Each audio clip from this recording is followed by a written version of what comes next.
que tenemos que empezar con el concepto de cono de luz. Si se acuerdan, el cono de luz lo que nos decía era, pues, cómo se... Espérame, denme un segundo.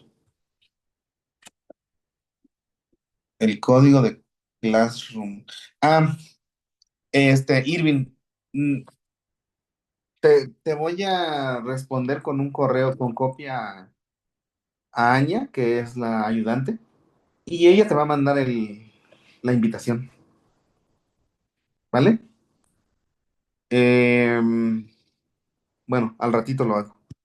Bueno, entonces, acuérdense, en relatividad especial nosotros empezamos a ver uno de los postulados más fuertes de la teoría de Einstein, y es que la velocidad de la luz es constante para cualquier observador que esté en un sistema de referencia inercial, ¿verdad? A ver, que está entrando gente. Em,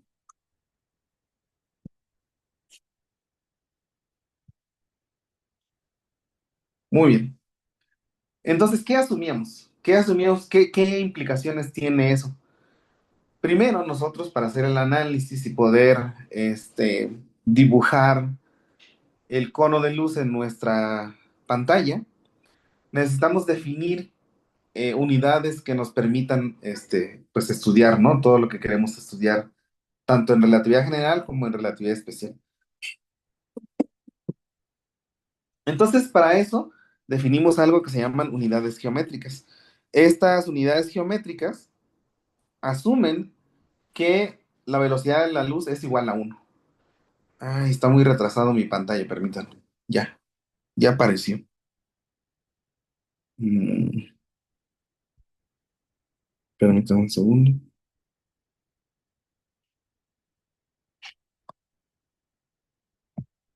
Está súper retrasado mi pantalla de la tablet. Pero sí me escuchan bien, ¿verdad? Ok. Sí, sí se escucha bien. Muy bien. Entonces, una de las cosas más difíciles de comprender es cómo nosotros imponemos que la velocidad de la luz es igual a uno, ¿vale? Pero eso solamente es un concepto, o sea, es un truco matemático que vamos a usar. Ay, no, está demasiado retrasado. Ah, ok. Es un truco matemático, ¿no? Para poder nosotros, les decía, para nosotros poder pintar nuestro espacio-tiempo, ¿no? En nuestra pantalla. Entonces, ¿qué quiere decir? Quiere decir que un metro es igual a un segundo. Otra vez, este es un concepto matemático, no tiene sentido físico, digamos, ¿no?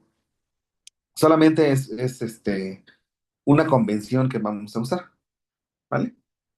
Entonces, con esta convención, podemos nosotros pintar nuestro plano cartesiano en 2D, y en el eje X, pues tenemos la distancia, y en el eje Y tenemos el tiempo.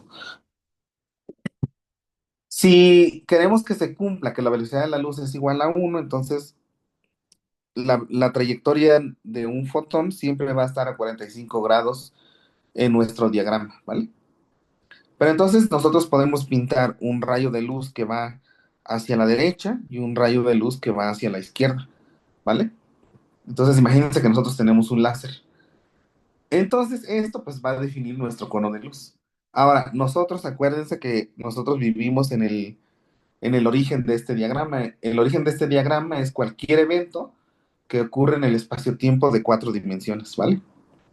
Entonces, cualquier evento de este espacio-tiempo va a tener asociado un pasado, o sea, va a estar conectado causalmente a todos los eventos que influyeron en él, y la parte superior del cono de luz son todos los eventos en el cual nuestro evento o nuestra partícula, si queremos verlo así, está conectado causalmente. Es decir, que podría afectar su trayectoria o interactuar con alguna otra partícula.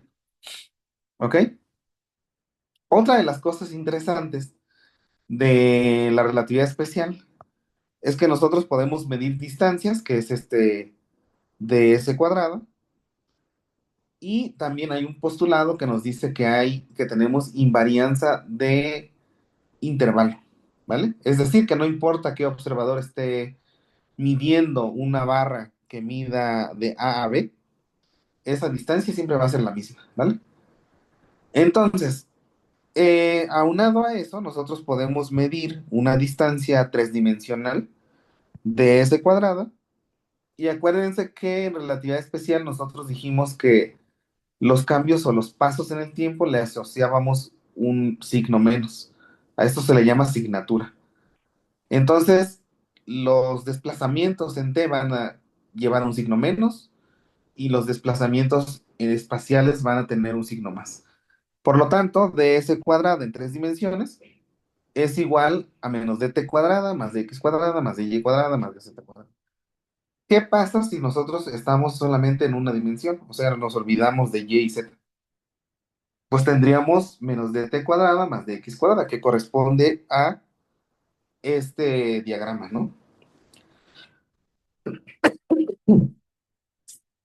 ¿Cuánto vale, entonces, cuánto valdría la distancia de A B, según esta definición de aquí? Si acabamos de decir que los pasos en el espacio, o sea, un metro es igual a un segundo. Cero. Valdría cero, ¿verdad? Entonces eso es algo también sorprendente de inicio cuando la primera vez que lo vemos, porque resulta que la luz tiene trayectoria nula, ¿ok? Pero esta es un intervalo, una distancia cuatrodimensional, en donde nosotros le acabamos de asignar un signo negativo al tiempo, ¿vale? Si nosotros queremos medir desplazamiento espacial, pues ese no va a ser cero, ¿vale? Otra vez, la distancia es cuatrodimensional. Y esta distancia se supone que si la mide cualquier observador debería de ser la misma, ¿ok? Entonces está conectado con el postulado de Einstein que dice que cualquier observador va a ver o va a medir la misma distancia, ¿no? Entonces, son postulados fuertes, porque entonces nosotros, cuando querramos pintar un sistema de referencia, bueno, dos sistemas de referencia, un O y un O bar, tendríamos que tener mucho cuidado de pintar O primo, por ejemplo, O bar en este sistema, porque respecto a O barra la distancia o la trayectoria de la luz tendría que ir a 45 grados también, ¿vale? Bueno, eso nada más es para que recuerden, espero que sí recuerden todos. Otra vez, la asignatura es muy importante. Siempre va a ser para nosotros menos más, más, más. Si alguna vez han llevado, no sé, física de partículas y ven un poquito de relatividad especial, la asignatura es al revés, es menos, perdón, es más, menos, menos. Pero es solamente una convención y muchas cosas deberían de ser invariantes. Entonces, dentro de este, de nuestra convención de distancias, tenemos diferentes distancias. Distancias que serían menores que cero, iguales a cero, que serían los fotones o tipo nulo, y los mayores a cero, que son tipo espacio. Acuérdense, nosotros siempre, siempre, siempre vamos a vivir dentro del cono de luz, ¿vale?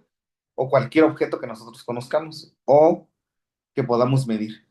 Si para este evento, por ejemplo, bueno, este observador quisiera ver una partícula que va por acá, no podría verlo. Sí ve mi puntero, ¿verdad? Ok. Entonces no podría verlo porque pues está fuera em, de su influencia, ¿no? Están desconectados causalmente, decimos. Todo lo que está dentro del cono de luz están conectados causalmente. Y esto es importante cuando vayamos a los agujeros negros, ¿vale? Entonces, todo lo que pase, la física que conocemos y los objetos, cohetes, lo que quieran, se mueven aquí, adentro, dentro del cono de luz. En un espacio-tiempo que es plano, por ejemplo, el espacio-tiempo de Minkowski, así se venían los conos de luz, ¿vale? Son siempre paralelos al eje T y siempre están a 45 grados, ¿no? Los conitos de luz. Y nada, aquí no pasa nada porque el espacio-tiempo es plano. Podemos representar esta métrica bueno, este espacio-tiempo con un tensor métrico de este estilo. Acuérdense otra vez, tenemos la distancia negativa, ¿no? En el tiempo.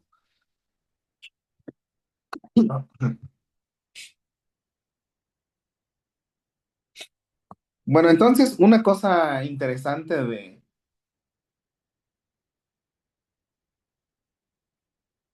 permíteme.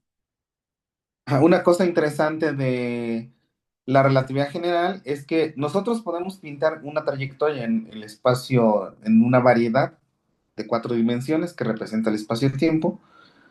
Tenemos una trayectoria, esta trayectoria es una línea mundo, es una secuencia de eventos de una partícula. Si quieren verlo así, es el movimiento de una partícula en el espacio de cuatro dimensiones. Y nosotros podemos definir localmente en un evento P un vector tangente, ¿ok? Acuérdense que nosotros en cálculo, cuando queríamos parametrizar una curva, simplemente definimos un parámetro afín, esto es lambda. Em, y nada, localmente definimos el vector tangente. Y una cosa interesante es que nosotros siempre, sin importar si estamos en un espacio-tiempo curvo, vamos a poder definir localmente un espacio que sea euclidiano y podemos definir una base de vectores, ¿vale? Entonces, un vector cuatrodimensional en esta base lo podríamos representar de esta manera. Acuérdense que siempre los vectores los representamos con sus componentes y su base, donde son pues las cuatro dimensiones. Y la base, nada, simplemente nosotros podemos definir, no sé, x, y, z, o x, y, z, o en cualquier otra coordenada curvilínea que queramos, ¿no? Em,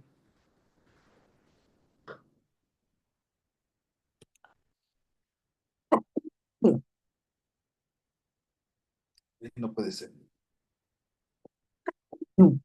Bueno, como les dije, mi cuenta no es de las buenas ahora.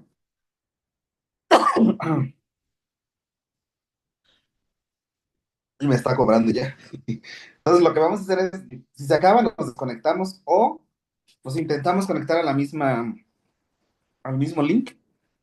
Y si no, ahorita subo otra en el Classroom, ¿vale? Cuando nos saque. Bueno, entonces, en cada punto de esta línea mundo, nosotros podemos definir un vector tangente y podemos ir desplazándonos, ¿no? Ahí. En el marco del evento, de la partícula, nosotros podemos definir esta vector tangente como un vector unitario, ¿no? Que solamente va en la dirección temporal. Eh, y eso siempre va a ser cierto, ¿no? Para cualquier sistema de referencia comóvil a una partícula, a un fluido o a un observador. Tenemos que recordar también que el producto punto se define con la métrica. Perdón, hasta aquí en relatividad especial, esta métrica es la de Minkowski, pero pues vale para relatividad general también, ¿eh? Acuérdense que tenemos una convención de suma de Einstein, que era cuando se repiten los índices, entonces hacemos una suma, ¿no? O sea, esta es una suma sobre mu y nu, que van de 0 a 3. Y nada, como el ejemplo que les puse es de dos dimensiones, pues sería esto aquí. Así lo tenemos que desarrollar, ¿no? Entonces, otra cosa bonita, una vez que nosotros definimos a los vectores A y B con sus respectivos componentes y vectores unitarios, o sea, aquí sería así. Nosotros podemos hacer un producto punto y ese producto punto, les decía, se hace con la métrica. Pero ¿de dónde viene eso? Viene de que nosotros tenemos que hacer el producto punto de esta manera. Como los coeficientes son funciones escalares, entonces salen de la operación y solamente tenemos un producto punto entre las bases, ¿vale? En Minkowski, pues este producto del vector base nos da las componentes de la métrica, ¿vale? Y más o menos en relatividad general, pues va a ser lo mismo, solamente que ahora esta métrica ya no va a ser ceros y unos, va a ser una función, ¿ok? Otra cosa interesante es que el producto punto es invariante ante transformaciones de coordenadas, ¿ok? ¿Qué otra cosa? ¿Preguntas hasta aquí? ¿Sí se acuerdan de todo esto? ¿Quién no se acuerda de ello? ¿Hace cuánto llevaron relatividad? Bueno, ya y yo al final del semestre pasado. ¿Y los demás? Giovanni hace 2 años. Yo como hace Edwin, ¿cómo hace cuánto? un año, Ah, bueno, reciente. Muy bien. Bueno, eh, bueno, hasta acá estaba lo de la convención de la suma de Einstein, ¿no? Eh, Eso sí se acuerdan, ¿no?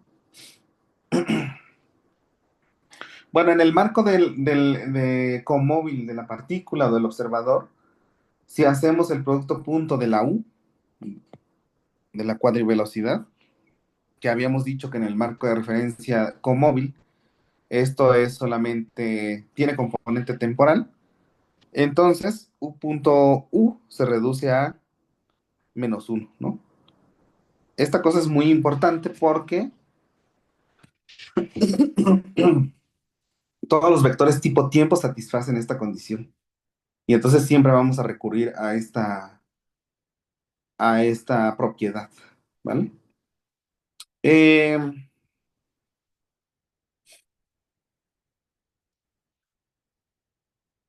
Regresamos a nuestra idea de cálculo, ¿no? En donde tenemos desplazamientos infinitesimales, en donde en realidad casi casi que estamos en el marco comóvil de nuestro sistema. Y entonces ese desplazamiento en realidad es un desplazamiento solamente del tiempo, ¿vale? A ese desplazamiento le vamos a llamar tiempo propio, ¿ok? Es el tiempo medido en el marco comóvil del observador. Pero por otro lado, nosotros sabemos que ds cuadrada se define de esta manera, un producto punto de los desplazamientos tres dimensionales. Es un poquito trampa. Pero, si se fijan, si nosotros introducimos, eh, como buenos físicos, pasamos el dt cuadrada del otro lado, tenemos que este producto es igual a -1.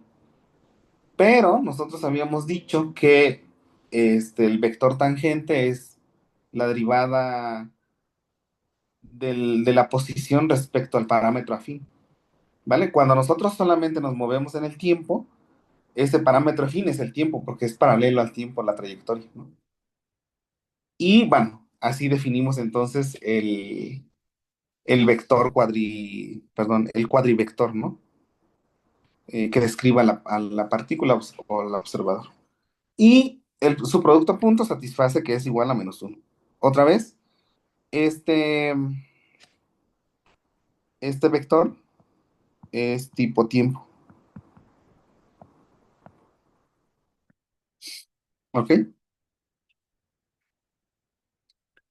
Y nada, en el marco del comóvil podemos nosotros calcular que si u punto u es igual a -1, su derivada es igual a 0, ¿vale? Pero haciendo la derivada, el desarrollo en regla de la cadena, nos sale ay, Eh,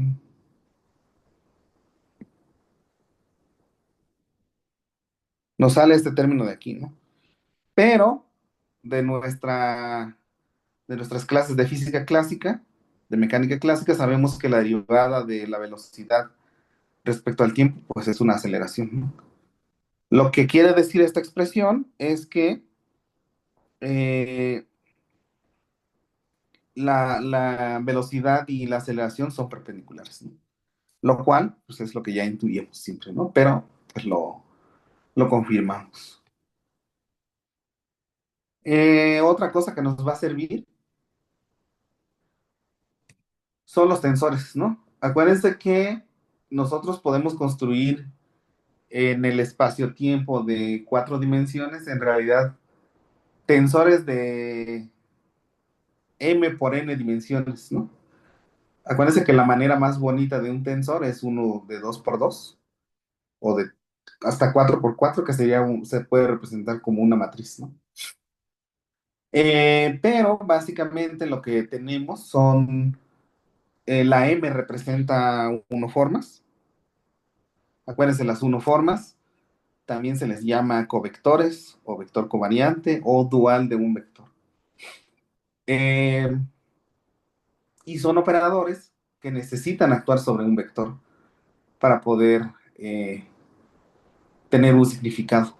Entonces, bueno, nuestros tensores de manera genérica serían de orden M, o sea, M funciones escalares o unoformas, y N vectores, ¿vale? Entonces, bueno, este es el tensor. Partiendo del primer orden, o sea, del 0, 1, que sería una unoforma, nosotros para calcular sus componentes tenemos que hacer actuar esta unoforma, que sería P tilde, en una base vectorial. Ahora, más general, lo podemos hacer actuar sobre un vector. Otra vez, sus coeficientes son funciones escalares, salen del operador y nos queda la unoforma actuando sobre el vector unitario. ¿Qué nos queda? Pues nos queda esto, ¿no? Nos quedan es como si fuera un producto punto, de hecho. Parece bastante sencillo. Y como es un vector, bueno, como es una operación. Muy bien, entonces esto es lo que es una unoforma. Ahora, ¿qué pasaría si tenemos n unoformas? Pues necesitaríamos n vectores para actuar sobre estos, para obtener las componentes de la parte de unoformas. Otra muy importante, le estoy moviendo acá, perdón. Otro ejemplo muy importante es un tensor tipo 0,2. Este tensor actúa sobre dos vectores, como ya dijimos, necesitamos, si tenemos n unoformas, necesitamos n vectores. Entonces, un ejemplo de esto y el por qué es importante, por qué son importantes estos tensores, es el tensor métrico. Entonces, el tensor métrico nos va a servir para muchas cosas. Una de ellas, por supuesto, representar la geometría del espacio-tiempo, pero también nos va a servir como un tensor tipo, bueno, compuesto por dos unoformas, ¿no? Entonces, lo que ocurre aquí es que, a ver si así funciona, es que el operador de la métrica requiere de dos vectores A, B. Acuérdense, los vectores se definen como su componente, eh, que es una función escalar, y su base, ¿no? Y entonces esto va a ser como un producto punto, ¿no? Y lo bueno es que esta cosa conmuta, o sea, es simétrico. Esto implica que en las componentes, y nosotros lo vamos a querer ver como una matriz, muchas veces, es que tenemos una matriz simétrica también. Y basta con calcular el triángulo de arriba o el de abajo, el que quieran ustedes. Y nada, eso les aseguro que nos va a facilitar mucho la vida a la hora de hacer los cálculos. Entonces, otra vez, ¿qué pasaría si nosotros escogemos los vectores unitarios, E alfa y E beta. Pues eso sería un producto punto. Y eso en Minkowski, en el espacio-tiempo plano, nos daría eta alfa beta. Acuérdense, eta alfa beta, siempre que veamos eta alfa beta, va a estar compuesto por ceros, bueno, menos uno, ceros y unos. ¿Ok? En general, para cualquier vector, cuyas componentes sean, por ejemplo, A, dijimos que lo podemos representar como A alfa e alfa, ¿no? Y sucesivamente la beta. Entonces aquí nosotros podemos ver las componentes que son la parte, que son pueden ser una función escalar. Digo función escalar porque estas componentes pueden depender de las coordenadas, o sea, en X, Y, Z, R, teta y phi, ¿no? Y además vamos a tener una componente de la métrica, ¿no? Esta sí es la métrica que representa el espacio-tiempo de 4 dimensiones, ¿ok? Ah, bueno, acá lo había puesto, ¿no? En rojo.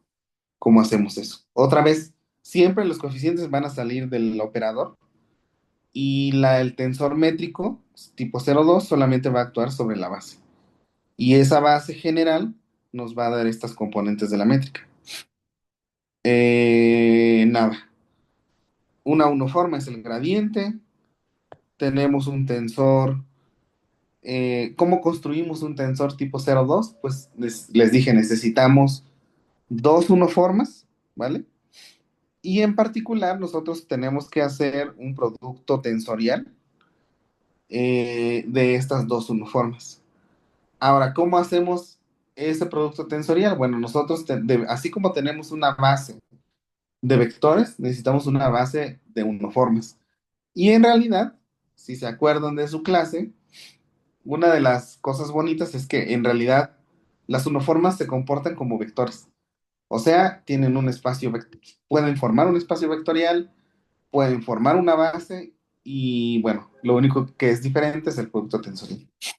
¿Vale? Entonces, si tenemos una base W, podemos hacer actuar esa base W en la base de vectores y eso nos va a dar ceros y unos, ¿no? Dependiendo de si vamos en la misma dirección.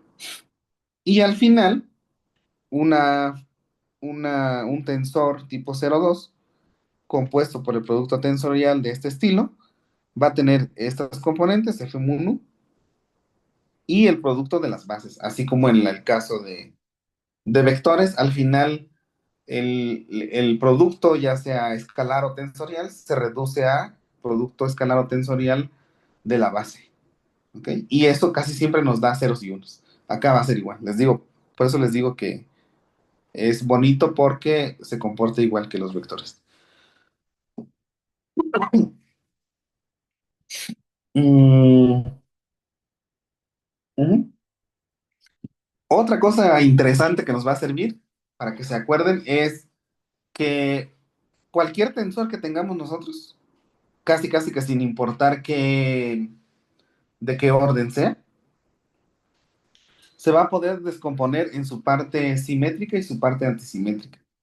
Entonces, la parte simétrica de un tensor H va a ser de este estilo, o sea, nada más permutando la suma de los índices.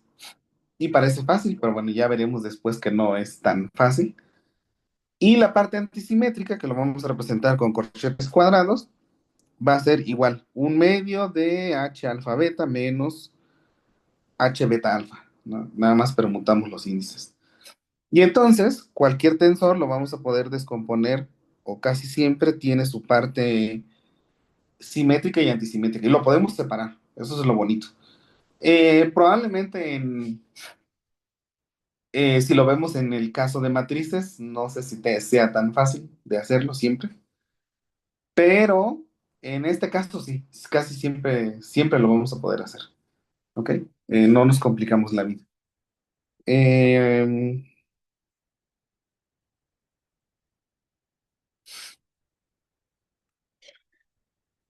bueno, el tensor métrico es simétrico, ya habíamos dicho, lo cual está muy bonito. Y les digo, nos va a servir mucho para los cálculos que vamos a hacer. Mm, podemos nosotros usar la métrica para ir de unoformas a vectores, ¿vale? Eso es algo súper bonito. Si ustedes se acuerdan, nosotros en relatividad general nada más decíamos, subimos y bajamos índices. Pero acuérdense que los índices abajo son unoformas y los índices arriba son vectores. Siempre, eso siempre va a ser nuestra convención. Ahora, ¿cómo lo hacemos? En este caso, nosotros definimos una unoforma, podemos partir de ahí, de una unoforma, de un vector y del tensor métrico. Acuérdense, el tensor métrico requiere de dos vectores para poder, eh, para poder obtener los coeficientes, ¿vale? Entonces, otra vez, las componentes del vector de la unoforma son el dual de las componentes del vector. ¿Cómo lo hacemos? Bueno, hacemos las componentes, dijimos que era actuando la unoforma sobre la base, y eso era un producto punto, y ese producto punto se reduce a el producto punto de la base, del vector base, por un vector. Si se fijan aquí ya, la B ya se convirtió en un vector, ¿ok? Y ese vector, nosotros sabemos que tiene esta clase de componentes, o sea, lo podemos escribir como sus componentes con índice arriba y el vector base con índice abajo. Al final, como siempre, esta es una función escalar y solamente tenemos el producto punto de la base. Al final, otra vez, si estamos en Minkowski, esto es eta alfa beta. Si estamos en relatividad general, sería G alfa beta, o sea, una métrica general que puede ser curva, multiplicado por la componente del vector. Si se fijan nada más en esta, nosotros podríamos decir que estamos haciendo la suma de Einstein en el índice beta.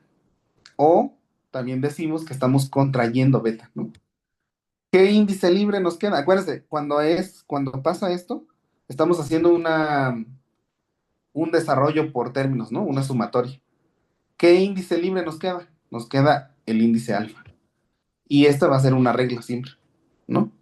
Siempre que tengamos un tensor acá y estamos haciendo contracción de índices, tenemos que fijarnos que quede libre nada más el índice del vector a la izquierda o de la 1 por. Lo podemos hacer del otro lado, o sea, de convertir. Entonces, ¿qué estamos haciendo aquí? Estamos convirtiendo un vector, que es B beta, a una unoforma, que es B alfa. Podemos hacerlo al revés, es decir, partiendo de una unoforma a nu a un vector a mu. ¿Vale? Eso siempre lo vamos a poder hacer. Otra vez, esto puede aplicarse genéricamente a un tensor muy grande. Es decir, si nosotros tuviéramos, no sé, ay, si tuviéramos T, mu, nu, alfa, beta, sigma, siempre podríamos tener un tensor que sea mu, nu, alfa, sigma. Ah, me falta la beta. Con índices arriba.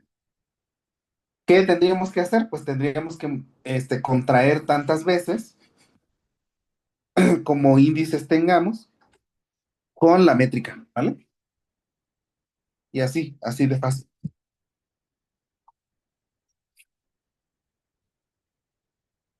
Mejor así.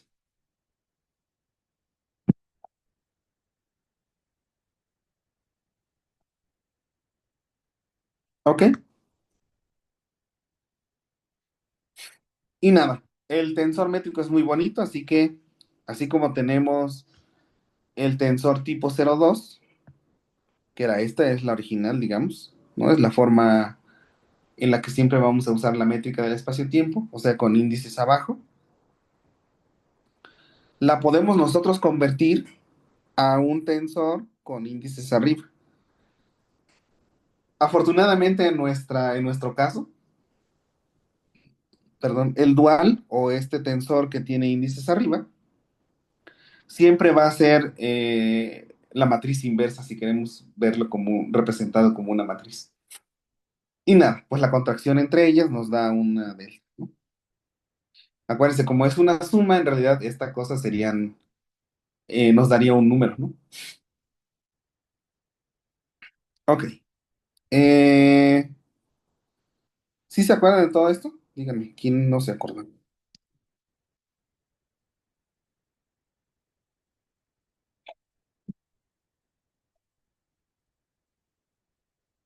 Bueno, qué bueno que sí se acuerdan. Eh, bueno, una cosa antes de irnos, una de las últimas cosas de repaso es que nosotros podemos sacar derivadas de vectores y a diferencia de relatividad especial o las derivadas comunes que nosotros conocemos, en realidad nosotros aplicamos una regla de la cadena a nuestro vector. Acuérdense otra vez, este vector siempre se va a definir así. La uno forma siempre se va a definir de la otra forma como P igual a P alfa por W alfa, si quieren verlo así. Siempre se va a definir así. Entonces nosotros tomamos esta, si queremos la derivada del vector B respecto a x beta, entonces nosotros vamos a aplicar una regla de la cadena a las componentes. Es decir, derivada de B alfa por el vector unitario y luego más la componente del vector por la derivada vector, del vector base. Eso no era así, ¿no? En lo que nosotros comúnmente conocemos en derivadas. Ahora, para los que no han llevado ecuaciones diferenciales parciales, lo único que cambia aquí es que en vez de hacer una derivada total, estamos haciendo derivadas parciales, ¿no? Que se representa con esta delta. Nabla, perdón. Y nada, lo único que quiere decir es que esta x nu, perdón, esta x beta, en realidad podría ser x, y z o r, teta, phi, ¿vale? Entonces, cuando decimos que queremos hacer la derivada del vector b respecto a x beta, en realidad queremos hacer derivadas respecto a una dirección en específico. Pero, este, de hecho, en muchas ocasiones que vamos a ver nosotros, en realidad queremos hacer todas las derivadas, ¿no? Al mismo tiempo, en todas las direcciones.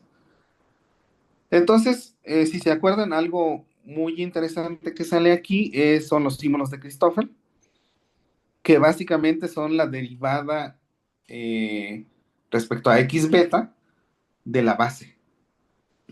Porque en relatividad especial esto pues casi queda igual, porque eh, pues la base solamente está compuesta por ceros y unos, ¿no? Entonces estos símbolos de Christoffel naturalmente son igual a cero en el espacio-tiempo plano o de Minkowski, ¿no? O sea, mu alfa beta es igual a cero para Minkowski.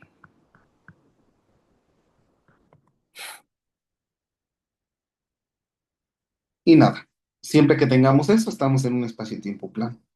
Pero si no, entonces la derivada que teníamos que partió de una regla de la cadena, entonces ahora se va a convertir en esto de aquí, ¿no? O sea, la derivada normal, la derivada parcial de las componentes de B respecto a una coordenada multiplicadas por la base, más las componentes del vector por los símbolos de Christoffel. ¿Vale? Esto es la diferencia en relatividad especial y relatividad general. Aquí ya no distinguimos, pero vale para todo espacio-tiempo, ¿no? No importa si es curvo o plano. Si es plano, simplemente es cero, ¿no? Entonces, bueno, nada más para acordarnos de la notación, B, beta era la derivada parcial, B alfa con punto y coma, beta es la derivada covariante, ¿no? Y esto definimos como derivada covariante de las componentes de la derivada covariante de B, ¿ok? Y nada, podemos hacer lo mismo ahora con la uno forma. Y aquí viene la primera tarea,